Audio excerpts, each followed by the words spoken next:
E aí, beleza, nação rubro-negra? Voltei com mais um giro de notícias insanas do Mengão. Já deixa aquele like marotinho e pode soltar o giro. O Flamengo venderá o volante Gustavo Coellar na próxima janela de transferências. Pelo menos foi o que afirmou Kleber Leite, presidente do clube nos 1990 e dirigente em outras oportunidades. Em uma postagem em seu blog neste domingo, 20 de maio, o antigo mandatário, inclusive, deu os valores do possível negócio. Recebi a informação de que Coellar será negociado por 30 milhões de euros, cerca de 137 milhões de reais, quando a multa rescisória é de 70 milhões, cerca de 365 milhões de reais. Se é para negociar com todo este abatimento, para que estipular rescisão tão alta? Questionou o ex-presidente. Na última semana, o jornalista Gustavo Henrique, da Rádio Globo, informou que o colombiano estava próximo de ser vendido para um West Ham, da Inglaterra, por 28 milhões de euros, cerca de 125 milhões de reais. Pouco depois, o vice de Relações Externas Luiz Eduardo Baptista, o BAP, negou que o volante já estava negociado. No dia seguinte, o camisa 8 deu entrevista coletiva e também seguiu a mesma linha do dirigente. Nada a falar. Quem cuida disso é meu representante. Estou muito feliz no Flamengo. Não estou sabendo de nenhuma proposta. Por enquanto estou aqui, cumprindo meu contrato e acordando todos os dias pensando no Flamengo, disse Coellar na última semana. Com multa de 137 milhões de reais, time português envia olheiro para observar a revelação do Flamengo. Após perder a disputa do título do campeonato português nesta temporada, para o Benfica, o time do Porto já vasculha o mercado buscando opções para reforçar seu elenco, e deve voltar as atenções novamente à América do Sul. E de acordo com informações apuradas e divulgadas pelo site Fox Sports, olheiros do clube português têm observado algumas jovens promessas do futebol brasileiro, entre elas Jean Lucas. O garoto do Ninho atualmente está emprestado ao Santos, mas pertence ao rubro-negro e possui uma multa rescisória de 30 milhões de euros. Na cotação atual, tal quantia representa 137 milhões de reais. Se concretizado a venda de Coellar e de Jean Lucas por esses valores, o Flamengo poderia arrecadar nada menos do que 274 milhões de reais. Realmente é muito dinheiro. O Santos tem dificuldade para acertar os salários com Fernando Uribe. As negociações estão em andamento. O alvinegro tenta uma redução na pedida para poder avançar pela liberação do atacante rubro-negro. Não podemos fugir de orçamento. Se pagarmos mais para um jogador, eles estão conectados e vão saber. Se um ganha muito, outros param.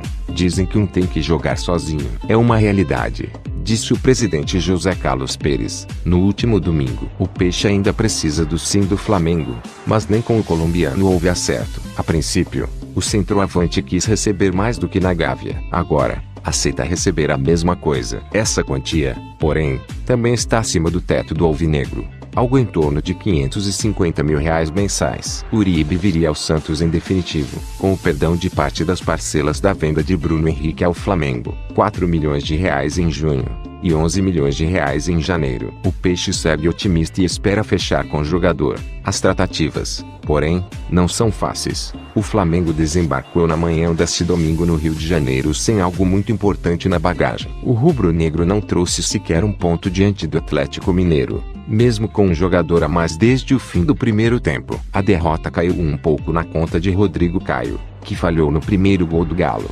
marcado por Casares. Com a cabeça erguida, o zagueiro afirmou que os erros precisam ser corrigidos e valoriza a semana cheia de treinamentos. Não adianta lamentar, futebol é muito rápido. Um dia você ganha, um dia você perde. Então o mais importante é a gente ter a consciência que precisamos corrigir muitas coisas e crescer como equipe. Ficamos chateados pela forma que foi. Acho que o mais importante agora é ter uma semana cheia para trabalhar, corrigir todos os erros e seguir trabalhando. Essa é a única forma de melhorarmos e crescermos como equipe. Com a derrota, o Flamengo segue com 7 pontos e vê o Palmeiras disparar na liderança do Campeonato Brasileiro, abrindo 6 pontos de vantagem, após golear o Santos por 4-0. No entanto, para o volante Coellar, não está nada perdido, já que o campeonato é longo. O Campeonato Brasileiro é muito longo, ainda tem muitas partidas pela frente, e com certeza o líder vai ter algum tropeço também. Temos que continuar procurando os resultados para, jogo a jogo, tentar diminuir essa diferença do líder. O colombiano chegou ao Rio mancando um pouco,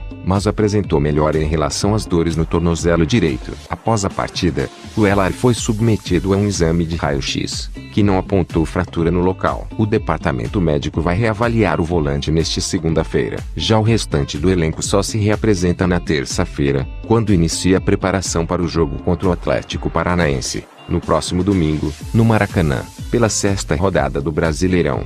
São resultados normais. Acho que merecíamos sorte melhor. Se fosse empate eu também estaria decepcionado. A atuação fugiu ao nosso padrão, disse o treinador. Há 2 semanas, Abel Braga viveu seu momento de maior instabilidade no comando do Flamengo, mas foi abraçado pela cúpula do clube. O técnico tem mantido a base do time, mas já declarou que espera mais de Arrascaeta, que nos últimos jogos não repetiu suas melhores exibições. Nos últimos 5 jogos em que começou como titular, foi substituído em todos. Apesar de elogiar a qualidade técnica do uruguaio, Abel espera mais produtividade e regularidade. Ao mesmo tempo em que Arrascaeta oscila, o treinador acredita que Diego tem pedido passagem. Contra o Galo, o meia estava suspenso e não foi relacionado. Está nas mãos de Abel dar mais uma nova oportunidade ao camisa 14. Ao lançar Diego, Gabigol tem rendido pouco. Abel escalou o camisa 9 centralizado, depois tentou utilizá-lo aberto na direita com Bruno Henrique mais fixo. Não adiantou. O atacante vive um momento de exibições ruins e pouca produtividade,